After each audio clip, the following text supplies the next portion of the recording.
Hello बच्चों, स्वागत है एक बार फिर तो तुहाडा इस चैनल पे। इस वीडियो में असी 10वीं क्लास का जोड़ा चैप्टर 2 आ उसके अगले टॉपिक कवर करांगे जो कि लिस्टां तो शुरू होंदे आ। सो बिना देरी कीते शुरू करते हैं टॉपिक। लिस्टां की होंदियां।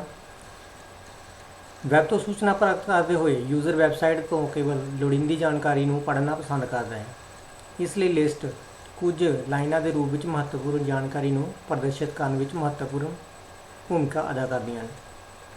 जिवें कि असीं दो वख-वख चीज़ां विचकार फर्क करना चाहते हैं, फिर सूचियां के रूप में इसनूं पेश करना बेहतर होवेगा। सो इसनूं असीं सौखे शब्दां दे विच जाणदे हां कि लिस्टां जिहड़ियां इंफॉर्मेशन अते आइटम नूं सही अते अर्थपूर्ण तरीके नाल अते सही ਬਣਤਰ ਵਿੱਚ दर्शाउण लई जिहड़ियां वरतीਆਂ ਜਾਂਦੀਆਂ हैं। ठीक है जी। तो लिस्टां जिहड़ियां ਵੱਖ-ਵੱਖ प्रकार ਦੀਆਂ ਹੁੰਦੀਆਂ ऑर्डर लिस्ट हो गई या नंबर लिस्ट हो गई, अनऑर्डर लिस्ट हो गई या बुलेटेड लिस्ट हो गई, डेफिनेशन लिस्ट हो गई अते नेस्टेड लिस्ट। सो इस तो पहले असी सब तो पहले जिहड़ा ऑर्डर लिस्ट या नंबर लिस्ट बारे पढ़ांगे। इसनूं अनऑर्गेनाइज लिस्ट भी जिहड़ा आपां बोल दिंदे आ। सो इस जिहड़ी ये लिस्ट है जिहड़ी ऑर्डर लिस्ट है, ये नंबरां नूं जिहड़ी आ अपने डाटा नूं नंबरां दे विच दर्शाउण लई जां आइटमां नूं जिहड़ा नंबरां दे विच दर्शाउण लई जिहड़ी आ वरती जांदी है। एक विशेष जां लड़ीबद्ध क्रम विच एक सूची नूं प्रदर्शन करने लई वरतिया जांदा है। मतलब जिहड़ा भी तुहाडा डाटा या इंफॉर्मेशन आ उसनूं लड़ीबद्ध करने लई क्रम विच करने लई सीरीयल ऑर्डर विच करने लई जिहड़ा आपां ऑर्डर लिस्ट नूं वरतदे हां। ऑर्डर लिस्ट जिहड़ी आ OL टैग तो शुरू हुंदी है ते अपने फॉरवर्ड स्लैश जिहड़ी आ OL टैग नाल जिहड़ा इहनूं बंद कीता जांदा है। OL तो शुरू होएगी तो जो साडी ऑर्डर लिस्ट कंप्लीट हो जाएगी तो वो जिहड़ा असीं फॉरवर्ड स्लैश ला के उन्होंने OL टैग दे नाल बंद कर देंगे। तो ये जिहड़ियां आइटमां नूं आपां लिस्ट आइटम LI जिहड़ा टैग है ये नाल जिहड़ा आपां दर्शांदे जिन्नियां भी ये आइटमां होणगीਆਂ ते उन्हां नूं LI दे विच रखिया जावेगा। जिवें कि लिस्ट आइटम टैग खोलांगे उहदे अगर कीबोर्ड लिखांगे तो लिस्ट आइटम नूं आपां फॉरवर्ड स्लैश दे नाल बंद करांगे। मूल रूप विच सूची एक नाल शुरू हुंदी है। इसका मतलब ये है कि जिहड़ी तुसीं बाय डिफॉल्ट जिहड़ी आ इहदी सैटिंग हुंदी आ जो तुसीं ऑर्डर लिस्ट नूं यूज़ करदे आ तो वो जिहड़ी आ एक तो शुरू होंदी है। मतलब 1 2 3 4 5 6 इदां उहदा सीरीयल जिहड़ा ऑर्डर होएगा इस तरीके नाल वो लड़ी दे विच सैट होणगे, क्रम दे विच लगणगे। ते तुसीं अपनी मर्जी दे नाल भी उसकी सैटिंग कर सकदे आ। वरते गए एट्रीब्यूट्स एक ऑर्डर सूची विच टाइप एट्रीब्यूट्स वरतिया जांदा है जिसका मुੱਲ जो कि एक अरेबिक ए जिहड़ा वड्डा अखर होणगे अपर केस लैटर ते लोअर केस लैटर दे विच छोटी ए हो जाएगी। तो इस तरीके नाल जिहड़े रोमन्स के अखर हो जाएंगे इन्हां तुसीं अपने मुताबिक यूज़ कर सकते हैं। इत्थे उदाहरण दे विच दस्सिया गया OL order list type equal to Roman का जिहड़ा 1 होएगा। ठीक है। इस तरीके नाल अगर तुसीं उहनूं ऑर्डर लिस्ट नूं 1 2 3 तो करना चाहते हैं तो तुसीं इत्थे अपना एक दोगे। अगर ABC तो शुरू करोगे तो वड्डी ABC का जिहड़ा ए दोगे लैटर तो इस तरीके नाल छोटी ABC का जिहड़ा अल्फाबैट तुसीं दोगे। तो उदाहरण के इत्थे दस्सिया गया OL start equal to 5 type equal to जिहड़ा रोमन का 1 दिता गया। मतलब इत्थे पैटर्न जिहड़ा साडे कोल होएगा वो रोमन के अखर चलणगे। तो स्टार्ट कित्थों होएगा? स्टार्ट इक्वल टू 5 तो शुरू होएगा। ये जिहड़ी आ एग्जाम्पल असी इहनूं डिस्कस भी कर लिया है तो ये आउटपुट भी असी देख चुके हैं। ये फिर भी असीं इहनूं समझते हैं कि इत्थे जिहड़ा आ order list start equal to 2 type equal to A दिता गया है। ठीक है जी। Start equal to 2 type equal to A मतलब टाइप किहड़ी सी ABC तो स्टार्ट कित्थों होएगी 2 तो। इत्थे असीं देख रहे हैं इहदी आउटपुट दे विच जिहड़ा 2 नंबर ते साडे कोल जिहड़ा आ कीबोर्ड आ B ते कीबोर्ड CD। इत्थे ए नहीं आया क्योंकि असीं स्टार्ट कित्थों कीता 2 जिहड़ा साडा B अखर आ वो 2 ते आंदा आ। इस तरीके नाल इत्थे टाइप इक्वल टू किहड़ा कीता रोमन का जिहड़ा 1 कीता तो साडे कोल 1 2 3 इत्थे रोमन दे आए आ। इस तरीके दे नाल जिहड़ा इत्थे start equal to 5 type equal to 1 इत्थे साडे कोल जिहड़ा असीं स्टार्ट कीता वो 5 तो शुरू कीता 5 6 7। ठीक है जी। तो स्टार्ट के टाइप किहड़ी सी साडी 1 2 3 वाली। तो इस तरीके नाल जिहड़ी असीं ऑर्डर लिस्ट नूं जिहड़ा आ क्रिएट कर सकते हैं। इस तो अगे साडा जिहड़ा टॉपिक आ अनऑर्डर लिस्ट। ये जिवें कि सानू ऑर्डर लिस्ट क्लीयर कि असी किसी भी सूची नूं नंबरां नाल दर्शाउण लई जिहड़ी ऑर्डर लिस्ट नूं वरतदे आ, ते अगर किसी असी लिस्ट नूं नंबरां नाल नहीं दर्शाउणा तो उत्थे जिहड़ी आ ऑर्डर लिस्ट जिहड़ी आ इस्तेमाल कीती जांदी है। तो ये UL टैग दे नाल शुरू हुंदी है, तो फॉरवर्ड स्लैश जिहड़ी UL टैग दे नाल इस नूं बंद कीता जांदा है। सेम तरीके नाल जिहड़ी भी आइटम नूं आपां डिस्पले करना उस नूं लिस्ट आइटम LI टैग दे विच जिहड़ा आ डिस्पले कीता जांदा है। तो इहदी एग्जाम्पल भी असीं अगे इत्थे देख लैंदे आ। तो ये जिहड़ा लिस्ट आइटम दे विच कीबोर्ड रखा गया, तो माउस रखा गया, तो स्कैनर रखा गया। सेम तरीके नाल साडे कोल आउटपुट आई है कीबोर्ड माउस तो स्कैनर की। हुण असीं इहदे विच देख रहे हैं कि साडे कोल जिहड़ा इहदे मोरे एक डिस्क के रूप में जिहड़ा डॉट लगा आ, तो जिहड़ा कि साडा ऑर्डर लिस्ट नूं डिस्पले करदा है। ऑर्डर लिस्ट दे विच जिहड़े बुलेट वरते जांदे आ, निशान हुंदे आ, कुछ जिहड़े नंबरां नूं ना वरत के जिहड़ा आ ऑर्डर लिस्ट दे विच निशानां नूं वरतिया जांदा है। तो इहदे विच जे असीं अपनी लिस्ट दीयां आइटमां नूं अगे पिछे कर दईए तो साडा जिहड़ा ऑर्डर जिहड़ा आ वो अगे पिछे नहीं हुंदा, तो उहदे विच कोई भी फर्क नहीं पैंदा ऑर्डर दे विच जिहड़ा असीं सैट कीता होगा। हुण इत्थे एग्जाम्पल दे विच जे असीं कीबोर्ड माउस स्कैनर लिखिआ आ, इहदे विच साडा कोई ऑर्डर नहीं। इट मीनस ये अनऑर्गेनाइज लिस्ट आ। जिस स्कैनर नूं पहले नंबर ते ले आईए जां माउस नूं तीजे नंबर ते ले आईए तो साडे ऑर्डर दे विच फर्क नहीं पैंदा। पर जे असीं ऑर्डर लिस्ट दे विच इस चीज़ नूं अगे पिछे करदे तो साडा ऑर्डर बदल जांदा। जिवें कि आ एग्जाम्पल दे विच आपां देखदे हां कि जे असीं D नूं पहले नंबर ते ले आईए तो B नूं एंडले नंबर ते ले आईए तो इहदा मतलब साडा ऑर्डर जिहड़ा आ ये बदल चुका आ।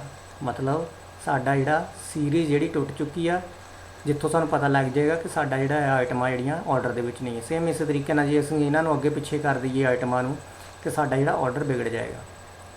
सो ऑर्डर लिस्ट नंबरां नूं जिहड़ा लिस्ट नूं जिहड़ा आइटमां नूं जिहड़ा आ वो सीरीज़ वाइज कर लई आ, ते अनऑर्डर दे विच जिहड़ा आ असीं किसी भी तरीके नाल ऑर्डर सैट कर सकदे हां, जिहदे नाल जिहड़े असीं आइटमां नूं अगे पिछे कर दईए तो साडा ऑर्डर जिहड़ा आ कोई उहदे विच बदलाव नहीं हुंदा। पर ऑर्डर लिस्ट दे विच जे असीं बदलाव करिए तो साडी सीरीज़ जिहड़ी टुट जांदी है।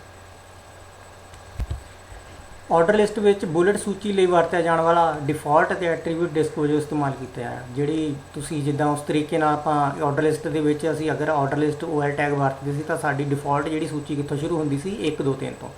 इसे तरीके नाल जदों असीं अनऑर्डर लिस्ट नूं वरतदे हां तां साडी सूची कित्थों शुरू होएगी, डिस्क जिहड़ा बाय डिफॉल्ट अपने आप डिस्क लग जाएगी। अगर असीं मैंशन करांगे अलग तो सर्कल या स्क्वेयर तो फिर साडी अपनी लोड़ मुताबक होएगा। अगर असीं इन्हां चीज़ां नूं नहीं सैट करदे तो फिर बाय डिफॉल्ट जिहड़ा डिस्क जिहड़ा है उत्थे सैट हो जाएगा, जिवें कि इत्थे ऑर्डर दे विच डिस्क सैट होया अपने आप बाय डिफॉल्ट। पर असीं किसी भी एट्रीब्यूट नूं टाइप दे तौर ते वरत के इन्हां बुलेट नूं बदल सकदे हां। मतलब टाइप इक्वल टू आपां स्क्वेयर कर दिंदे हां जां सर्कल कर दिंदे तो साडा जिहड़ा आ अपने बुलेट जिहड़ा आ वो बदल जाएगा। तो यह साढ़े को HTML कोड आउटपुट विच दिखाया गया है। इसनूं आपां रन करके देखांगे प्रैक्टिकली भी। तो ये आउटपुट है इस प्रोग्राम की, जिहदे विच पहले डिस्क नूं जिहड़ा इस्तेमाल किया गया, फिर साढ़े कोल सर्कल नूं इस्तेमाल किया गया, फिर साढ़े कोल जिहड़ा स्क्वेयर नूं जिहड़ा इस्तेमाल किया गया। हुण आपां ऑर्डर लिस्ट ते अनऑर्डर लिस्ट विच अंतर पढ़ लैंदे हां। हुण सानूं काफ़ी कुछ उहदे विच पिछे 2 टॉपिक तो पता चल लग चुका है, तो आप फिर भी इन्हां दे विच एक अंतर नूं पढ़ लैंदे हां। एक ऑर्डर लिस्ट विच सूची आइटम का क्रम महत्वपूर्ण हुंदा है। मतलब इहदे विच ऑर्डर लिस्ट जिहड़ा क्रम महत्वपूर्ण है। अगर असीं क्रम दे विच छेड़छाड़ करदे हां, 2 नूं 1 नंबर ते ले आने आ, 1 नंबर नूं 5वें नंबर ते ले आने तो साडा जिहड़ा ऑर्डर है वो बदल जाता है। एक अनऑर्डर लिस्ट विच चीज़ां का क्रम महत्वपूर्ण नहीं हुंदा। मतलब जे तुसीं आइटम नूं अगे पिछे करदे हां तो उहदी जिहड़ी आ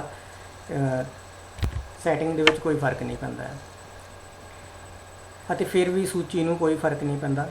ऑर्डर लिस्ट दे विच OL टैग नाल शुरू हुंदी है तो /OL टैग नाल बंद हुंदी है। इत्थे आपां UL टैग नूं वरतांगे तो /UL टैग दे नाल इहनूं बंद करांगे। कंटेनर टैग आ OL, ठीक है। तो जिहड़ा UL भी एक कंटेनर टैग है। कंटेनर टैग सानूं असीं पिछे पढ़ चुके की हुंदे आ। कंटेनर टैग हुंदे जिन्हां ओपनिंग टैग भी हुंदा ते क्लोजिंग टैग भी हुंदा आ, ठीक है जी। OL कोल लिस्ट आइटम टैग है जो लिस्ट विच लिस्ट आइटम नूं परिभाषित करता है। सेम इस तरीके दे नाल जिहड़ा आ UL टैग दे कोल भी हुंदा है। OL दे विच भी लिस्ट आइटम वरतिया जांदा है ते UL टैग दे विच भी लिस्ट आइटम नूं वरतिया जांदा है। एक ऑर्डर लिस्ट विच वरती गई एट्रीब्यूट्स टाइप है जिसका मूल है अरेबिक अपने 1 कैपिटल ए, लोअर लैटर का ए, ठीक है, रोमन, लोअर रोमन। तो ऑर्डर अनऑर्डर की लिस्ट के आप डिस्क को इस्तेमाल करते हैं, सर्कल में इस्तेमाल करते हैं, तो स्क्वेयर में इस्तेमाल करते हैं। उदाहरण के OL type equal to Roman का जोड़ा 1, तो इस तरीके ना ये रोमन के डिस्प्ले करेगा। तो UL type equal to disc, square या सर्कल जो यूज़ करोगे वो तुहाडा जिहड़ा डिस्प्ले होएगा। बाय डिफॉल्ट टाइप एट्रीब्यूट का मुल 1 है।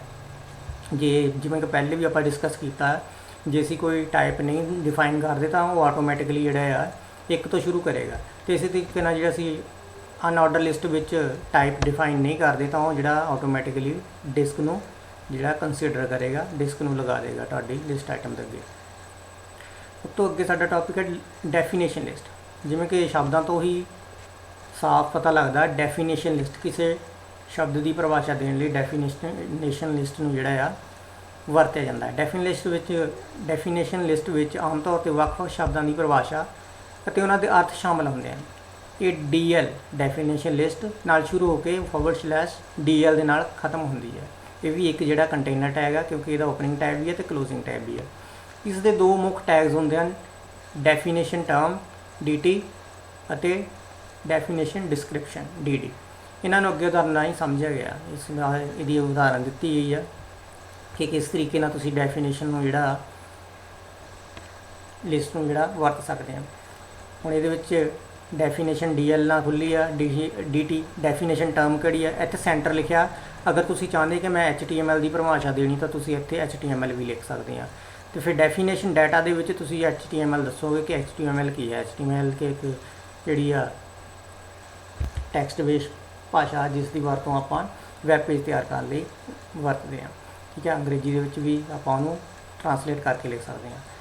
सो ये सी साडी डेफिनेशन लिस्ट किसी शब्द की परिभाषा देने लई। हुण उहने इत्थे साडे कोल जिहड़ी आउटपुट सेंटर दे विच उहने शब्द नूं यूज़ किया डेफिनेशन देने लई।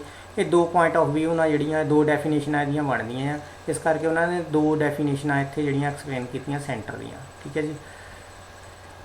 नैसटेड लिस्ट, जो एक सूची दे विच दूजी सूची आ जाए उन्होंने आपां की कह दिंदे हैं नैसटेड लिस्ट।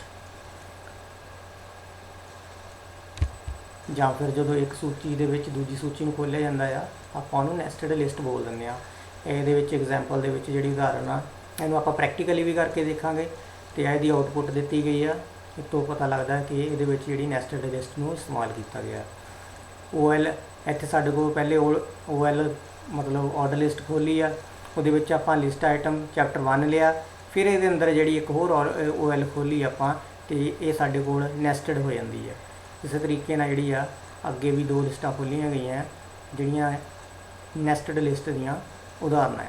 इहनूं असीं प्रैक्टिकली भी समझांगे, तुसीं इहदी बस ये डेफिनेशन याद करना है। जो एक लिस्ट दे विच ऑर्डर लिस्ट दे विच दूजी लिस्ट नूं खोलिया जाए तो उसनूं आपां नैसटेड ऑफ लिस्ट कह दिंदे हैं। इमेज, हुण पिछे असीं सीख चुके हैं कि किवें टैक्सट नूं जिहड़ा असीं वैब पेज दे विच वधिया तरीके नाल सैट करना है। तो इस तरीके नाल जिहड़ी असीं इमेज नूं भी अपने वैब पेज दे विच सैट कर सकते हैं, जिहदे नाल साडी वैब पेज बहुत ही वधिया ते अट्रैक्टिव दिखाई दिंदा। इहदे विच किहड़ियां एक्सटेंशनां जिहड़ियां आपां लगा सकते हैं, .jpg हो गया, joint photographer expert group, JPG, GIF तो PNG या GIF, graphical interchange format, portable network graphics. एक वैब पेज के चित्र को लगाने लिए वरत्या गया टैग जिहड़ा इमेज, IMG मतलब image, source SRC source equals to name. तो असीं इत्थे अपना जिहड़ी भी इमेज है उसका नाम दे देना है। इत्थे SRC चित्र का स्रोत परिभाषित करता है, फाइल में चुने हुए चित्र के एक्सटेंशन के नाल परिभाषित करता है। मतलब जिहड़ा भी चित्र आ तुसीं लगाना उसकी एक्सटेंशन के नाल, जे JPG का मान लो lotus.jpg है तो आपां lotus.jpg लिखांगे, जे PNG lotus.png लिखांगे, एक्सटेंशन के नाल उस चीज़ को लिखना है। इमेज फाइल का स्थान सही तरह परिभाषित होना चाहिए, भाव फाइल उस फोल्डर विच है। मतलब ये असीं पहले भी समझ चुके हैं शुरू दे विच ही, जदों असीं बैकग्राउंड ते अपना BG कलर बारे समझिया सी कि साडी जिहड़ी फाइल उस फोल्डर दे विच पई होनी चाहिदी है। इमेज फाइल जिथे साडी आ सोर्स फाइल पई है, टैक्सट फाइल पई है, आपां जिहड़ा आपां वैब पेज जिहड़ा बनाया, जिथे साडा वैब पेज होएगा, जिथे साडा टैक्सट होएगा, सोर्स ਆਪਣੇ ਵੈਬ ਪੇਜ ਦਾ, ਉੱਥੇ ਸਾਡੀ ਇਮੇਜ ਫਾਈਲ ਜਿਹੜੀ ਪਈ ਹੋਣੀ ਚਾਹੀਦੀ ਹੈ। ਜਾਂ ਦੂਜਾ ਤਰੀਕਾ ਕੀ ਹੈ, ਇਹਦੇ ਵਿੱਚ ਉਦਾਹਰਨ 'ਚ ਦੱਸਿਆ ਇਮੇਜ ਸੋਰਸ। ਇਹ ਪਹਿਲਾ ਤਰੀਕਾ ਇਹ ਆ ਕਿ ਜਿੱਥੇ ਜੇ ਤਾਂ ਫੋਲਡਰ ਦੇ ਵਿੱਚ ਪਈ ਆ ਫਿਰ ਅਸੀਂ ਇਸ ਤਰੀਕੇ ਨਾਲ ਉਹਦਾ ਲਿੰਕ ਦੇ ਸਕਦੇ ਹਾਂ।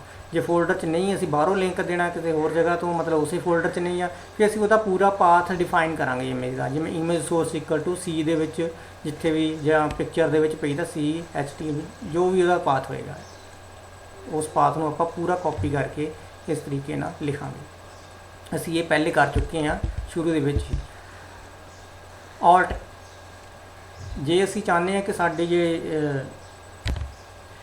ਆਲਟ ਦਾ ਅਰਥ ਹੈ ਕਿ ਅਲਟਰਨੇਟ ਟੈਕਸਟ। ਇਹ ਬਰਾਊਜ਼ਰ ਨੂੰ ਦੱਸਦਾ ਹੈ ਕਿ ਜੇ ਇਹ ਚਿੱਤਰ ਨਹੀਂ ਲੱਭ ਰਿਹਾ ਜਾਂ ਨਹੀਂ ਲੱਭ ਸਕਦਾ ਤਾਂ ਉਸਦੇ ਥਾਂ ਜਿਹੜਾ ਕੋਈ ਅਲਟਰਨੇਟ ਟੈਕਸਟ ਨੂੰ ਡਿਸਪਲੇ ਕਰ ਦਿੰਦੇ ਆ। ਉਦਾਹਰਨ ਲਈ ਇੱਕ ਡਿਸੇਬਲ ਯੂਜ਼ਰ ਇੱਕ ਸਕਰੀਨ ਰੀਡਰ ਦੀ ਵਰਤੋਂ ਕਰਦੇ ਵੈਬ ਪੇਜ 'ਤੇ ਜਾਏਗਾ। ਜਦੋਂ ਚਿੱਤਰ ਉੱਤੇ ਮਾਊਸ ਲੈ ਕੇ ਜਾਂਦੇ ਹਾਂ ਤਾਂ ਅਲਟਰਨੇਟ ਟੈਕਸਟ ਪ੍ਰਦਰਸ਼ਿਤ ਕਰਦਾ ਹੈ ਇਸ ਤਰੀਕੇ ਨਾਲ। ਇਹਦਾ ਆਪਾਂ ਕਿੱਦਾਂ ਸੈਟਿੰਗ ਕਰਨੀ ਹੈ, image source equal to green, alt equal to green colour image is shown. ਇਸ ਤਰੀਕੇ ਨਾਲ ਅਸੀਂ ਇਸ ਨੂੰ ਜਿਹੜਾ ਉਹਦੇ ਵਿੱਚ ਸ਼ੋਅ ਕਰ ਸਕਦੇ ਹਾਂ। ਤਾਂ ਲਓ, ਅਲਟਰਨੇਟ ਜਿਹੜਾ ਤੁਹਾਡੀ ਪਿਕਚਰ ਅਗਰ ਡਿਸਪਲੇ ਨਹੀਂ ਹੋ ਰਹੀ ਤਾਂ ਉਹ ਤੁਹਾਨੂੰ ਉਸ ਪਿਕਚਰ ਦਾ ਜਿਹੜਾ ਆ ਟੈਕਸਟ ਡਿਸਪਲੇ ਕਰੇਗਾ। ਇਹਦੀ ਐਗਜ਼ਾਮਪਲ ਜਿਹੜੀ ਦਿੱਤੀ ਗਈ ਹੈ ਇਸ ਨੂੰ ਆਪਾਂ ਪ੍ਰੈਕਟੀਕਲੀ ਵੀ ਡਿਸਕਸ ਕਰਾਂਗੇ।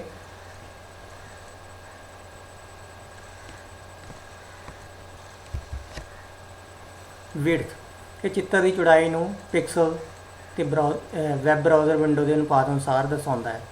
ਇਹ 1 ਪਿਕਸਲ ਤੋਂ ਕਿਸੇ ਵੀ ਸੰਖਿਆ ਦਾ ਹੋ ਸਕਦਾ ਹੈ, ਪਰ ਆਮ ਤੌਰ 'ਤੇ ਵੈਬ ਬਰਾਊਜ਼ਰ ਦੀ ਚੌੜਾਈ ਤੋਂ ਘੱਟ ਹੁੰਦਾ ਹੈ। ਇਹ ਤੁਹਾਡੀ ਪਿਕਚਰ ਦੀ ਚੌੜਾਈ ਦੇਣ ਲਈ ਵਿਡਥ ਜਿਹੜਾ ਵਰਤਿਆ ਜਾਂਦਾ ਐਟਰੀਬਿਊਟ, ਅਤੇ ਹਾਈਟ ਜਿਹੜਾ ਆ ਪਿਕਚਰ ਦੀ ਜਿਹੜੀ ਆ ਉਚਾਈ ਸੈੱਟ ਕਰਨ ਲਈ ਵਰਤਿਆ ਜਾਂਦਾ ਹੈ। ਤੁਸੀਂ ਆਪਣੇ ਮੁਤਾਬਕ ਇਸ ਦੀ ਸੈਟਿੰਗ ਕਰ ਸਕਦੇ ਹੋ। ਉਦਾਹਰਨ ਲਈ ਇਮੇਜ ਸੋਰਸ ਇਮੇਜ ਦਾ ਲਿੰਕ ਆ, ਅਤੇ ਇੱਥੇ ਜਿਹੜੀ ਇਹਦੀ ਪਰਸੈਂਟੇਜ 50% ਹਾਈਟ ਉਹਦੀ 50% ਹੋਏਗੀ ਅਤੇ ਵਿਡਥ ਜਿਹੜੀ ਉਹਦੀ 30% ਹੋਏਗੀ। ਇਹ ਡਿਸਪਲੇ ਦੇ ਵਿੱਚ ਜਿਹੜੀ ਆ ਇਹਦੀ 50% ਅਤੇ 30% ਦੇ ਨਾਲ ਜਿਹੜੀ ਆ ਇਮੇਜ ਜਿਹੜੀ ਆ ਡਿਸਪਲੇ ਹੋ ਜਾਏਗੀ। ਅਲਾਈਨ, ਤੁਸੀਂ ਇਮੇਜ ਨੂੰ ਆਪਣੀ ਨੂੰ ਜਿਹੜੀ ਤੁਸੀਂ ਇੰਸਰਟ ਕੀਤੀ ਆ, ਭਰੀ ਆ ਵੈਬ ਪੇਜ ਦੇ ਵਿੱਚ, ਉਸ ਨੂੰ ਖੱਬੇ ਸੱਜੇ ਟੌਪ ਬਾਟਮ ਜਿੱਥੇ ਅਲਾਈਨ ਕਰਨਾ ਕਰ ਸਕਦੇ ਹਾਂ। Image source align equal to right, ਇਸੇ ਤਰੀਕੇ ਨਾਲ ਲੈਫਟ ਟੌਪ ਬਾਟਮ ਜਿਸ ਤਰੀਕੇ ਨਾਲ ਤੁਸੀਂ ਸੈਟਿੰਗ ਕਰਨਾ ਚਾਹੁੰਦੇ ਹੋ। ਹੁਣ ਇਹ ਅਲਾਈਨ ਰਾਈਟ ਹੋਈ ਹੈ ਤਾਂ ਇਹ ਰਾਈਟ ਸਾਈਡ ਸਾਨੂੰ ਡਿਸਪਲੇ ਹੋਏਗੀ। ਅਗਲਾ ਟੌਪਿਕ ਹੈ ਸਾਡਾ ਟੇਬਲਸ। HTML ਵਿੱਚ ਟੇਬਲ ਬਣਾਉਣਾ। ਹੁਣ ਸਾਨੂੰ ਪਤਾ ਹੈ ਕਿ ਟੇਬਲ ਕੀ ਹੁੰਦੇ ਆ। ਵੈਬ ਪੇਜ ਦੇ ਵਿੱਚ ਜਿਹੜਾ ਡਾਟਾ ਨੂੰ ਟੇਬਲਰ ਫਾਰਮ ਦੇ ਵਿੱਚ ਦਿਖਾਉਣ ਲਈ ਜਾਂ ਸ਼ੋਅ ਕਰਨ ਲਈ, ਕਤਾਰਾਂ ਅਤੇ ਕਾਲਮਾਂ ਦੇ ਵਿੱਚ ਡਾਟਾ ਨੂੰ ਸ਼ੋਅ ਕਰਨ ਲਈ ਜਿਹੜਾ ਆਪਾਂ ਟੇਬਲ ਨੂੰ ਵਰਤਦੇ ਹਾਂ। ਇਹਦੇ ਵਿੱਚ ਬਹੁਤ ਸਾਰੇ ਟੇਬਲ ਵਰਤ ਕੇ ਜਿਹੜੇ ਟੈਗਸ ਵਰਤ ਕੇ ਜਿਹੜਾ ਟੇਬਲ ਨੂੰ ਆਪਾਂ ਸੈੱਟ ਕਰਦੇ ਹਾਂ। HTML ਟੇਬਲ ਨੂੰ ਵੈਬ ਲੇਖਕਾਂ ਨੂੰ ਟੈਕਸਟ, ਇਮੇਜ, ਲਿੰਕਾਂ, ਦੂਜੀਆਂ ਟੇਬਲ ਆਦਿ ਵਰਗੇ ਡਾਟਾ ਨੂੰ ਸੈੱਲ ਦੇ ਰੂਪ ਵਿੱਚ ਵਿਵਸਥਿਤ ਕਰਨ ਲਈ ਵਰਤਣ ਦੀ ਆਗਿਆ ਦਿੰਦਾ ਹੈ। ਇਹ ਵੈਬ ਪੇਜ ਨੂੰ ਆਕਰਸ਼ਕ ਬਣਾਉਂਦਾ ਹੈ। ਇਹ ਟੇਬਲ ਟੈਗ ਨਾਲ ਸ਼ੁਰੂ ਹੁੰਦਾ ਅਤੇ / ਟੇਬਲ ਟੈਗ ਨਾਲ ਬੰਦ ਹੁੰਦਾ ਹੈ। ਕੰਟੇਨਰ ਟੈਗ ਆ, ਓਪਨਿੰਗ ਟੈਗ ਹੋਏਗਾ ਅਤੇ ਕਲੋਜ਼ਿੰਗ ਟੈਗ ਹੋਏਗਾ। ਟੇਬਲ ਵਿੱਚ ਕਈ ਤਰ੍ਹਾਂ ਦੇ ਜਿਹੜੇ ਐਟਰੀਬਿਊਟਸ ਹੋ ਅਸੀਂ ਬਾਅਦ ਵਿੱਚ ਵੇਖਾਂਗੇ। ਟੇਬਲ ਦੇ ਅਨੇਕਾਂ ਹੋਰ ਟੈਗ ਜਿਵੇਂ ਹੇਠਾਂ ਦਿੱਤੇ ਗਏ ਨੇ, ਆਪਾਂ ਇਹਨਾਂ ਨੂੰ ਪੜ੍ਹ ਲੈਂਦੇ ਹਾਂ। ਟੇਬਲ ਹੈਡਿੰਗ, ਟੇਬਲ ਹੈਡਿੰਗ ਨੂੰ ਜਿਹੜਾ ਟੇਬਲ ਦੇ ਵਿੱਚ ਹੈਡਿੰਗ ਦੇਣ ਲਈ ਜਿਹੜਾ ਵਰਤਿਆ ਜਾਂਦਾ ਹੈ। ਜਿਵੇਂ ਕਿ ਅਸੀਂ ਅਗਰ ਇਨਪੁਟ ਆਊਟਪੁੱਟ ਡਿਵਾਈਸ ਨੂੰ ਐਂਟਰ ਕਰਨ ਜਾ ਰਹੇ ਹਾਂ ਤਾਂ ਸਾਡਾ ਹੈਡਿੰਗ ਹੋਏਗਾ ਇਨਪੁਟ ਡਿਵਾਈਸ ਦੇ ਉੱਪਰ ਜਿਹੜੇ ਐਡ ਕਰਨੇ ਆ, ਜਿਵੇਂ ਕੀਬੋਰਡ, ਮਾਊਸ, ਸਕੈਨਰ ਹੋਏਗਾ, ਉਹ ਆਪਾਂ ਦੇਵਾਂਗੇ ਇਨਪੁਟ ਡਿਵਾਈਸ। ਅਤੇ ਆਊਟਪੁੱਟ ਡਿਵਾਈਸ ਹੈਡਿੰਗ ਹੋਏਗਾ ਸਾਡਾ ਆਊਟਪੁੱਟ ਹੈ ਜਿਹੜੇ ਡਿਵਾਈਸ ਸਾਡੇ ਹੋਣਗੇ, ਜਿਵੇਂ ਮੋਨੀਟਰ ਹੋ ਗਿਆ, ਪ੍ਰਿੰਟਰ ਹੋ ਗਿਆ।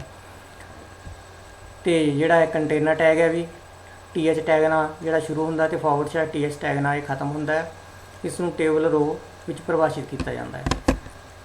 ਅਗਲਾ ਸਾਡਾ ਟੈਗ ਹੈ ਜਿਹੜਾ ਟੇਬਲ ਰੋ। ਇਹ ਇੱਕ ਟੇਬਲ ਵਿੱਚ ਕਤਾਰ ਰੋ ਨੂੰ ਪਰਿਭਾਸ਼ਿਤ ਕਰਦੀ ਹੈ। ਇੱਕ ਰੋ ਵਿੱਚ ਟੇਬਲ ਹੈਡਿੰਗ ਤੇ ਟੇਬਲ ਡਾਟਾ ਪਰਿਭਾਸ਼ਿਤ ਹੁੰਦਾ ਹੈ।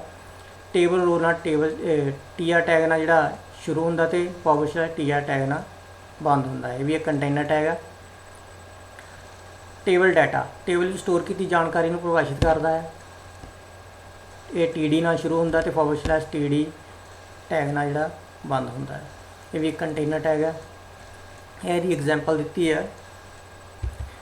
ਹੁਣ ਇੱਥੇ ਅਸੀਂ TR ਟੇਬਲ ਰੋ ਜਿਹੜੀ ਓਪਨ ਕੀਤੀ ਆ, TH ਟੈਗ ਇੱਥੇ ਵਰਤਿਆ ਗਿਆ ਹੈ। ਇਸ ਜਗ੍ਹਾ 'ਤੇ TH ਟੈਗ ਵਰਤਿਆ ਗਿਆ, ਮਤਲਬ ਇਨਪੁਟ ਡਿਵਾਈਸ फिर TH device output device, TH storage device. यह साढ़े हैडिंग है input device, output device, storage.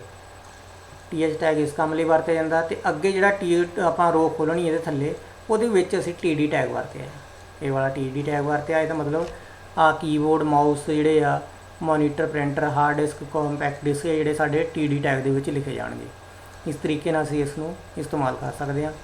ਤੇ ਸੇਮ ਤਰੀਕੇ ਨਾਲ ਅਸੀਂ ਟੇਬਲ ਦੇ ਜਿਹੜੇ ਗੁਣ ਕਿਹੜੇ ਐਟਰੀਬਿਊਟ ਕਿਹੜੇ ਬਾਰਡਰ ਆਪਾਂ ਟੇਬਲ ਦਾ ਬਾਰਡਰ ਸੈੱਟ ਕਰ ਸਕਦੇ ਹਾਂ। ਇਹਦੀ ਡਿਫਾਲਟ ਵੈਲਿਊ ਜਿਹੜੀ ਆ ਮੁੱਲ 1 ਹੁੰਦਾ ਆ। ਜੇ ਅਸੀਂ ਟੇਬਲ ਨਹੀਂ ਲਗਾਉਣਾ ਤਾਂ ਉਹਨੂੰ 0 ਸੈੱਟ ਕਰਕੇ ਹਟਾ ਸਕਦੇ ਹਾਂ। ਬਾਰਡਰ ਐਟਰੀਬਿਊਟ ਟੇਬਲ ਦੇ ਬਾਰਡਰ ਦੀ ਚੌੜਾਈ ਨੂੰ ਪਰਿਭਾਸ਼ਿਤ ਕਰਦਾ ਹੈ। 0 ਮੁੱਲ ਨਾਲ ਕੋਈ ਬਾਰਡਰ ਨਹੀਂ ਲੱਗਦਾ ਤੇ ਡਿਫਾਲਟ ਮੁੱਲ ਜਿਹੜਾ ਇਹਦਾ 1 ਹੁੰਦਾ ਹੈ। ਉਦਾਹਰਨ ਟੇਬਲ ਬਾਰਡਰ ਇਕੁਅਲ ਟੂ 1।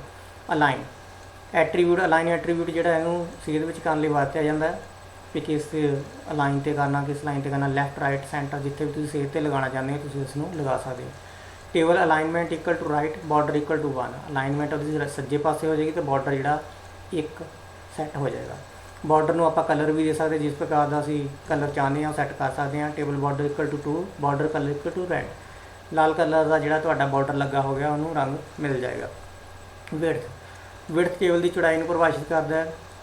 ਇਹ ਪਿਕਸਲ ਵਿੱਚ ਜਾਂ ਵੈਬ ਬਰਾਊਜ਼ਰ ਵਿੰਡੋਜ਼ ਨੂੰ ਅਨੁਪਾਤ ਅਨੁਸਾਰ ਦਰਸਾਉਂਦਾ ਹੈ।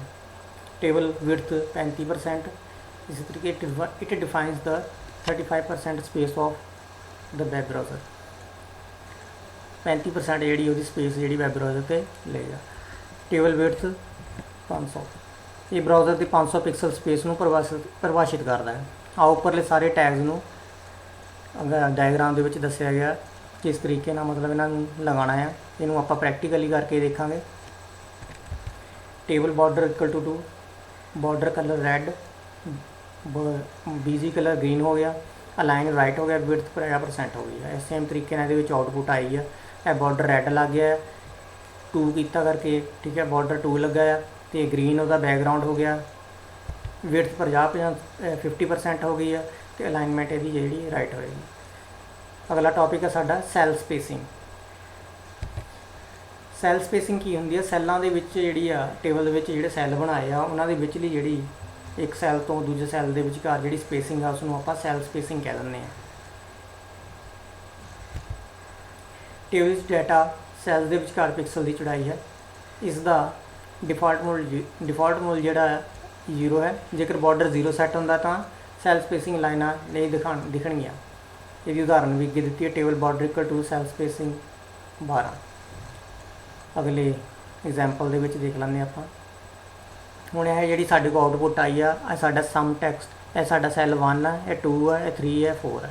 1 2 3 4 ਤੇ ਇਹਨਾਂ ਦੇ ਵਿੱਚ ਇੱਕ ਸੈੱਲ ਦੇ ਵਿਚਕਾਰ ਦੂਜੇ ਸੈੱਲ ਦੇ ਵਿਚਕਾਰ ਜਿਹੜੀ ਦੂਰੀ ਆ ਉਹਨੂੰ ਆਪਾਂ ਸੈੱਲ ਸਪੇਸਿੰਗ ਕਹਿ ਦਿੰਦੇ ਹਾਂ। ਜਿਵੇਂ ਕਿ ਇਹ ਸੈੱਲ ਦੇ ਵਿੱਚ ਤੇ ਇਹ ਸੈੱਲ ਦੇ ਵਿੱਚ ਜਿਹੜਾ ਗੈਪ ਆ ਇਹ ਸੈੱਲ ਸਪੇਸਿੰਗ ਆ। ਇਹ ਵਾਲਾ ਹਰ ਇੱਕ ਸੈੱਲ ਦੇ ਵਿਚਕਾਰ ਜਿਹੜਾ ਗੈਪ ਹੋਏਗਾ ਉਹ ਸੈੱਲ ਸਪੇਸਿੰਗ ਹੋਏਗਾ। ਤੇ ਜਿਹੜੀ ਪ੍ਰੈਕਟੀਕਲੀ ਐਗਜ਼ਾਮਪਲ ਵੀ ਆਪਾਂ ਇਹਨੂੰ ਕਰਕੇ ਦੇਖਾਂਗੇ। ਅੱਗੇ ਆ ਗਈ ਸੈੱਲ ਪੈਡਿੰਗ। ਹੁਣ ਇਹ ਸਾਨੂੰ ਪਤਾ ਲੱਗ ਗਿਆ ਕਿ ਇੱਕ ਸੈੱਲ ਤੋਂ ਦੂਜੇ ਸੈੱਲ ਦੇ ਵਿਚਕਾਰ ਜਿਹੜੀ ਸਪੇਸਿੰਗ ਹੁੰਦੀ ਉਹ ਸੈੱਲ ਸਪੇਸਿੰਗ ਹੁੰਦੀ ਆ। ਹੁਣ ਸੈੱਲ ਪੈਡਿੰਗ ਕੀ ਆ? ਜਿਹੜਾ ਇੱਕ ਸਾਡਾ ਸੈੱਲ ਬਣਿਆ ਲਿਖਿਆ ਆ, ਇਹ ਵਾਲਾ ਸੈੱਲ ਆ, ਇਹਦੇ ਵਿੱਚ ਜਿਹੜਾ ਕੰਟੈਂਟ ਲਿਖਿਆ, ਟੈਕਸਟ ਲਿਖਿਆ, ਇਸ ਟੈਕਸਟ ਤੇ ਸੈੱਲ ਦਾ ਜਿਹੜਾ ਏਰੀਆ, ਬਾਰਡਰ ਏਰੀਆ, ਇਹਦੇ ਵਿਚਕਾਰ ਜਿਹੜੀ ਸਪੇਸ ਹੈ ਇਹਨੂੰ ਆਪਾਂ ਸੈੱਲ ਪੈਡਿੰਗ ਕਹਿ ਦਿੰਦੇ ਹਾਂ। ਸੈੱਲ ਦੇ ਵਿੱਚ ਜਿਹੜਾ ਕੰਟੈਂਟ ਲਿਖਿਆ ਆ ਉਹਦੇ ਤੋਂ ਇਹਦਾ upper margin, right margin, left margin ਜਾਂ ਬਾਟਮ ਮਾਰਜਨ, ਸੋ ਇਹ ਸੀ ਸਾਡੀ ਸੈੱਲ ਪੈਡਿੰਗ। ਸੈੱਲ ਸਪੇਸਿੰਗ ਸੈੱਲਾਂ ਵਿਚਕਾਰ ਲਈ ਜਿਹੜੀ ਇੱਕ ਸੈੱਲ ਤੋਂ ਦੂਜੇ ਸੈੱਲ ਦੇ ਵਿਚਕਾਰ ਜਿਹੜੀ ਜਗ੍ਹਾ ਉਸ ਨੂੰ ਸੈੱਲ ਸਪੇਸਿੰਗ ਕਹਿੰਦੇ ਆ। ਤੇ ਟੈਕਸਟ ਸੈੱਲ ਦੇ ਵਿੱਚ ਜਿਹੜਾ ਕੰਟੈਂਟ ਲਿਖਿਆ, ਟੈਕਸਟ ਲਿਖਿਆ ਤੇ ਉਹਦੇ ਜਿਹੜਾ ਬਾਰਡਰ ਆ ਸੈੱਲ ਦੇ ਅੰਦਰ ਉਸ ਨੂੰ ਆਪਾਂ ਸੈੱਲ ਪੈਡਿੰਗ ਕਹਿ ਦਿੰਦੇ ਆ। ਟੈਕਸਟ ਦੀ ਜਾਂ ਐਲੀਮੈਂਟ ਦੀ ਜੋ ਵੀ ਟੈਕਸਟ ਲਿਖਿਆ ਉਸ ਟੈਕਸਟ ਦੀ ਸੈੱਲ ਦੇ ਬਾਰਡਰ ਤੋਂ ਜਿਹੜੀ ਦੂਰੀ ਬਣਦੀ ਆ ਉਸ ਨੂੰ ਆਪਾਂ ਸੈੱਲ ਪੈਡਿੰਗ ਕਹਿ ਦਿੰਦੇ ਆ। ਤੇ ਇਹ ਵਾਲੀ ਐਗਜ਼ਾਮਪਲ ਜਿਹੜੀ ਆ ਇਹ ਸੈੱਲ ਪੈਡਿੰਗ ਦੀ ਆ। ਇਹਦੇ ਵਿੱਚ ਦੇਖਿਆ ਕਿ ਆ ਸਾਡਾ ਸਮ ਟੈਕਸਟ ਜਿਹੜਾ ਲਿਖਿਆ ਇਹਦੇ ਆਲੇ ਦੁਆਲੇ ਜਿਹੜਾ ਜਿੰਨਾ ਵੀ ਆ ਡਿਸਟੈਂਸ ਆ ਸਾਡੀ ਸੈੱਲ ਪੈਡਿੰਗ ਆ। ਸੈੱਲ ਪੈਡਿੰਗ ਇਹ ਵਾਲਾ ਜਿਹੜਾ ਸਾਡੇ ਟੌਪਿਕ 'ਚੋਂ ਰਿਮੂਵ ਕਰ ਦਿੱਤਾ ਗਿਆ। ਆਪਾਂ ਅਗਲਾ ਟੌਪਿਕ ਲੈਂਦੇ ਹਾਂ ਕਾਲ ਸਪੈਨ, ਰੋ ਸਪੈਨ। ਕਾਲ ਸਪੈਨ ਹੁੰਦੀ ਹੈ ਜਿਹੜੀ ਆ ਸਾਡਾ ਇੱਕ ਕਾਲਮ ਦੀ ਅਗਰ ਇਸ ਨੂੰ ਵਰਤਦੇ ਹਾਂ ਤਾਂ ਸਾਡੀ ਜਿਹੜਾ ਇੱਕ ਕਾਲਮ ਆ ਅਗਰ ਉਸ ਨੂੰ ਉਹਦੀ setting col span equal to 2 करते हैं तो उसकी 2 कॉलम जिन्नी चौड़ाई हो जाती है। तो रो स्पैन ਦੇ ਵਿੱਚ ਜਿਹੜੀ ਆ अगर ਅਸੀਂ रो स्पैन इक्वल टू 2 करते हैं तो उसकी ਜਿਹੜੀ ਉਚਾਈ ਜਿਹੜੀ ਆ 2 रोज़ ਜਿੰਨੀ ਹੋ ਜਾਂਦੀ ਹੈ। ਤੇ ਆਪਾਂ ਇਸ ਨੂੰ ਪੜ੍ਹ ਵੀ ਲੈਂਦੇ ਹਾਂ। ਟੇਬਲ ਦੇ ਸੈੱਲਸ ਇੱਕ ਤੋਂ ਵੱਧ ਕਾਲਮ ਜਾਂ ਰੋਜ਼ ਵਿੱਚ ਫੈਲ ਸਕਦੇ ਹਨ। ਕॉल स्पैन ਇੱਕ ਤੋਂ ਵੱਧ ਕਾਲਮ ਦੇ ਮੇਲ ਨੂੰ ਜੋੜਦੇ ਹਨ, ਜਦ ਕਿ रो स्पैन ਦਰਸਾਉਂਦੇ ਹਨ ਕਿ ਕਿੰਨੀਆਂ ਕਤਾਰਾਂ ਨੂੰ ਇਕੱਠਾ ਕਰਨਾ। ਜਿਵੇਂ ਕਿ ਪਹਿਲੇ ਦੱਸ ਦਿੱਤਾ कि कॉल स्पैन ਜਿਹੜਾ अगर ਅਸੀਂ ਉਹਦੀ वैल्यू 2 ਕਰਾਂਗੇ ਤਾਂ ਉਹਦੀ ਜਿਹੜੀ ਆ ਚੌੜਾਈ ਜਿਹੜੀ ਆ 2 ਕਾਲਮ ਜਿੰਨੀ ਹੋ ਜਾਏਗੀ। ਤੇ ਇਸੇ ਤਰੀਕੇ ਨਾਲ ਅਸੀਂ रो स्पैन इक्वल टू 2 ਕਰਦੇ ਹਾਂ ਤਾਂ ਉਹਦੀ ਚੌੜਾਈ ਜਿਹੜੀ ਆ 2 रोज़ ਜਿੰਨੀ ਹੋ ਜਾਏਗੀ। ਸੋ ਇਸ ਕਰਕੇ ਨਾ ਦੋਨਾਂ ਜਿਹੜਾ ਆਪਾਂ ਵਿਸ਼ੇਸ਼ਤਾਵਾਂ ਨੂੰ ਜਿਹੜਾ ਵਰਤਦੇ ਹਾਂ। Table border to equal to 1 and col span equal to 2 same ਤਰੀਕੇ ਨਾਲ ਜਿਵੇਂ ਦੱਸਿਆ ਹੈ रो स्पैन इक्वल टू 2। ਤੇ ਇੱਥੇ ਅਸੀਂ ਇਹ ਆਊਟਪੁੱਟ ਦੇਖ ਲੈਂਦੇ ਹਾਂ ਕਿ ਇਹਦੀ ਇਹ ਸਾਡਾ ਪ੍ਰੋਗਰਾਮ ਹੈ, ਇਹਨੂੰ ਪ੍ਰੈਕਟੀਕਲੀ ਕਰਕੇ ਦੇਖਾਂਗੇ। ਇਹਦੀ ਆਊਟਪੁੱਟ ਆ ਇੱਥੇ ਜਿਹੜਾ TH col span equal to 3 ਕੀਤਾ ਹੈ। ਇਹਦਾ ਮਤਲਬ ਆ ਸਾਡੇ ਕੋਲ 1 ਕਾਲਮ 2 ਕਾਲਮ 3 ਆ। ਤੇ ਹਾਰਡਵੇਅਰ ਡਿਵਾਈਸ ਵਾਲਾ ਜਿਹੜਾ ਅਸੀਂ ਟੈਕਸਟ ਲਿਖਿਆ ਹੈ ਇਹਦੀ ਜਿਹੜੀ ਆ कॉल स्पैन इक्वल टू 3 ਕੀਤਾ ਤਾਂ ਸਾਡੀ 3 ਕਾਲਮਾਂ ਜਿੰਨੀ ਦੀ ਚੌੜਾਈ ਹੋ ਗਈ ਹੈ। ਅਲਾਈਨ ਸੈਂਟਰ ਹੋ ਗਿਆ। ਹਾਰਡਵੇਅਰ ਡਿਵਾਈਸਿਸ ਇੱਥੇ ਜਿਹੜਾ / ਦੇ ਨਾਲ ਟੇਬਲ ਹੈਡਿੰਗ ਬੰਦ ਕਰ ਦਿੱਤਾ ਗਿਆ। ਸੋ ਇਸ ਤਰੀਕੇ ਨਾਲ ਜਿਹੜੀ ਸਾਡੇ ਕੋਲ ਇਹਦੀ ਚੌੜਾਈ ਜਿਹੜੀ ਆ 3 ਕਾਲਮਾਂ ਜਿੰਨੀ ਹੋ ਗਈ ਆ। ਤੇ ਆਹ ਵਾਲਾ ਜਿਹੜਾ ਕੀਬੋਰਡ ਵਾਲਾ ਹੈ ਸਾਡੇ ਕੋਲ ਇਹਦੀ ਜਿਹੜੀ ਆ ਉਚਾਈ ਰੋ ਆ, ਇਹਦੀ ਉਚਾਈ ਸਾਡੇ ਕੋਲ 2 रोज़ ਜਿੰਨੀ ਹੋ ਗਈ ਹੈ ਕਿਉਂਕਿ 1 रो 2 रो। ਇਹਨਾਂ ਦੋਵਾਂ ਰੋਆਂ ਜਿੰਨਾ ਇਹਦੀ ਕੀਬੋਰਡ ਦੀ ਜਿਹੜੀ ਉਚਾਈ ਬਣੀ ਹੈ। ਇੱਥੇ ਆ ਦੇਖੋ TD row span equal to 2 keyboard, ਜਿਹੜਾ ਕੀਬੋਰਡ ਨੂੰ ਆਪਾਂ ਇਹਨੂੰ 2 रोज़ ਜਿੰਨੀ ਇਹਦੀ ਉਚਾਈ ਬਣਾ ਲਈ ਹੈ। ਇਸ ਤਰੀਕੇ ਨਾਲ ਇਸ ਨੂੰ ਆਪਾਂ ਸੈਟਿੰਗ ਕਰ ਸਕਦੇ ਹਾਂ। ਤੇ ਆਪਾਂ रो स्पैन कॉल स्पैन ਦੇ ਵਿੱਚ ਅੰਤਰ ਸਾਨੂੰ ਪਤਾ ਲੱਗ ਚੁੱਕਾ, ਫਿਰ ਵੀ ਆਪਾਂ ਇਹਨੂੰ ਇੱਕ ਵਾਰੀ ਪੜ੍ਹ ਲੈਂਦੇ ਹਾਂ। ਕਈ ਵਾਰੀ ਸਾਨੂੰ ਕਾਲਮ ਇਕੱਠੇ ਕਰਨ ਦੀ ਜ਼ਰੂਰਤ ਪੈਂਦੀ ਹੈ। ਇਹ ਇੱਕ ਹੈਡਰ ਸੈੱਲ ਵਿੱਚ ਲਈ ਵਰਤਿਆ ਜਾ ਸਕਦਾ ਹੈ। ਇਹ ਕਈ ਐਂਟਰੀਆਂ ਦੇ ਕਾਲਮ ਦੇ ਸਮੂਹ ਦੇ ਟਾਈਟਲ ਦੇਣ ਲਈ ਵਰਤਿਆ ਜਾਂਦਾ ਹੈ। ਕਈ ਵਾਰ ਸਾਨੂੰ ਰੋਜ਼ ਇਕੱਠੀਆਂ ਕਰਨੀਆਂ ਪੈਂਦੀਆਂ ਤਾਂ ਸਾਨੂੰ ਜਿਹੜਾ ਆ ਇਸ ਦੀ ਜਿਹੜੀ रो स्पैन ਦੀ ਜ਼ਰੂਰਤ ਪੈਂਦੀ ਹੈ। ਇਹ ਸਾਨੂੰ ਇੱਕ ਟੇਬਲ ਦੇ ਇੱਕ ਸੈੱਲ ਦੀ ਚੌੜਾਈ ਨੂੰ ਇੱਕ ਸੈੱਲ ਤੋਂ ਵੱਧ ਸੈੱਲਾਂ ਜਾਂ ਕਾਲਮਾਂ ਵਿੱਚ ਵਧਾਉਣ ਦੀ ਆਗਿਆ ਦਿੰਦਾ ਹੈ। ਇਹ ਸਾਨੂੰ ਟੇਬਲ ਦੇ ਇੱਕ ਰੋ ਦੀ ਉਚਾਈ ਨੂੰ ਇੱਕ ਤੋਂ ਵੱਧ ਸੈੱਲਾਂ ਜਾਂ ਰੋ ਤੱਕ ਵਧਾਉਣ ਦੀ ਆਗਿਆ ਦਿੰਦਾ ਹੈ। कॉल स्पैन ਐਂਟਰੀ ਦੀ ਵਰਤੋਂ TH ਅਤੇ TD ਟੈਗ ਵਿਚਕਾਰ ਕੀਤੀ ਜਾਂਦੀ ਹੈ। ਸੇਮ ਇਸੇ ਤਰੀਕੇ ਨਾਲ ਜਿਹੜੀ ਆ रो स्पैन ਦੇ ਵਿੱਚ ਵੀ ਕੀਤੀ ਜਾਂਦੀ ਹੈ। ਇਹ ਐਕਸਲ ਵਰਗੇ ਸਪਰੈਡਸ਼ੀਟ ਪ੍ਰੋਗਰਾਮ ਵਿੱਚ ਮਰਜ ਸੈੱਲ ਵਰਗੀ ਕਿਰਿਆ ਪ੍ਰਦਾਨ ਕਰਦਾ ਹੈ। ਇਹ ਐਕਸਲ ਵਰਗੇ ਸਪਰੈਡਸ਼ੀਟ ਸੇਮ ਉਸੇ ਤਰੀਕੇ ਨਾਲ ਦੋਨੇ ਪੁਆਇੰਟ ਸੇਮ ਹੀ ਆ। Example TH col span equal to 2, example TH row span equal to 2। ਇਸ ਤਰੀਕੇ ਨਾਲ ਜਿਹੜੀ ਆਪਾਂ रो स्पैन कॉल स्पैन ਕਰ ਸਕਦੇ ਹਾਂ। ਟੇਬਲ ਦੀ ਬੈਕਗਰਾਉਂਡ, ਜਿਸ ਤਰੀਕੇ ਨਾਲ ਅਸੀਂ ਆਪਣੇ ਵੈਬ ਪੇਜ ਦਾ ਬੈਕਗਰਾਉਂਡ ਸੈੱਟ ਕਰ ਸਕਦੇ ਹਾਂ, ਇਸੇ ਤਰੀਕੇ ਨਾਲ ਅਸੀਂ ਆਪਣੇ ਟੇਬਲ ਦੇ ਪਿੱਛੇ ਬੈਕਗਰਾਉਂਡ ਵੀ ਸੈੱਟ ਕਰ ਸਕਦੇ ਹਾਂ। ਚਾਹੇ ਅਸੀਂ ਬੈਕਗਰਾਉਂਡ ਦੇ ਟੇਬਲ ਦੇ ਬੈਕਗਰਾਉਂਡ 'ਤੇ ਕਲਰ ਸੈੱਟ ਕਰਨਾ ਹੋਵੇ ਉਹ ਵੀ ਲਗਾ ਸਕਦੇ ਹਾਂ। ਜੇ ਅਸੀਂ ਟੇਬਲ ਦੇ ਬੈਕਗਰਾਉਂਡ 'ਤੇ ਇਮੇਜ ਨੂੰ ਸੈੱਟ ਕਰਨਾ ਤਾਂ ਅਸੀਂ ਉਹ ਵੀ ਲਗਾ ਸਕਦੇ ਹਾਂ। ਟੇਬਲ ਬੈਕਗਰਾਉਂਡ ਇਕੁਅਲ ਟੂ ਇਹ ਸਾਡੇ ਕੋਲ ਇਮੇਜ ਨੂੰ ਜਿਹੜਾ ਟੇਬਲ ਦੇ ਬੈਕਗਰਾਉਂਡ 'ਤੇ ਸੈੱਟ ਕਰਨ ਦੀ ਉਦਾਹਰਨ ਦਿੱਤੀ ਗਈ ਹੈ। ਬਾਰਡਰ ਇਕੁਅਲ ਟੂ 2, ਟੇਬਲ ਦਾ ਬਾਰਡਰ 2 ਸੈੱਟ ਕਰਕੇ ਉਹਦੇ ਪਿੱਛੇ ਵਾਲੀ ਇਮੇਜ ਦਾ ਜਿਹੜਾ ਲਿੰਕ ਦਿਖਾਇਆ ਗਿਆ। ਸੇਮ ਇਸੇ ਤਰੀਕੇ ਨਾਲ ਜੇ ਅਸੀਂ BG ਕਲਰ ਮਤਲਬ ਟੇਬਲ ਨੂੰ ਬੈਕਗਰਾਉਂਡ ਕਲਰ ਦੇਣਾ ਤਾਂ ਇਸ ਤਰੀਕੇ ਨਾਲ ਅਸੀਂ ਆਪਾਂ ਜਿਹੜਾ ਉਹਨੂੰ ਬੈਕਗਰਾਉਂਡ ਕਲਰ ਦੇ ਸਕਦੇ ਹਾਂ, ਜਿਵੇਂ ਕਿ ਸ਼ੁਰੂ ਦੇ ਵਿੱਚ ਅਸੀਂ ਇਹ ਵੈਬ ਪੇਜ ਦੇ ਉੱਤੇ ਅਪਲਾਈ ਕਰਕੇ ਦੇਖਿਆ ਸੀ। ਇਸ ਨੂੰ ਆਪਾਂ ਪ੍ਰੈਕਟੀਕਲੀ ਵੀ ਕਰਾਂਗੇ। Table border equal to yellow, border equal to ਇੱਥੇ ਬਾਰਡਰ ਜਿਹੜਾ ਆ ਇਹਦਾ 2 ਹੋ ਗਿਆ ਤੇ ਕਲਰ ਇਹਦਾ ਯੈਲੋ ਲੱਗ ਚੁੱਕਾ। ਸੋ ਇਹ ਸੀ ਸਾਡਾ ਚੈਪਟਰ 2 ਦੇ ਰੰਜੇ ਜਿਹੜੇ ਬਾਕੀ ਵਿਸ਼ੇ ਸੀ ਉਹ ਆਪਾਂ ਕਵਰ ਕੀਤੇ ਆ। ਉਮੀਦ ਕਰਦਾ ਹਾਂ ਤੁਹਾਨੂੰ ਇਹ ਡਿਟੇਲ ਦੇ ਵਿੱਚ ਜੋ ਸਮਝਾਇਆ ਗਿਆ ਕਾਫੀ ਕੁਝ ਇਸ ਤੋਂ ਪਤਾ ਲੱਗੇਗਾ।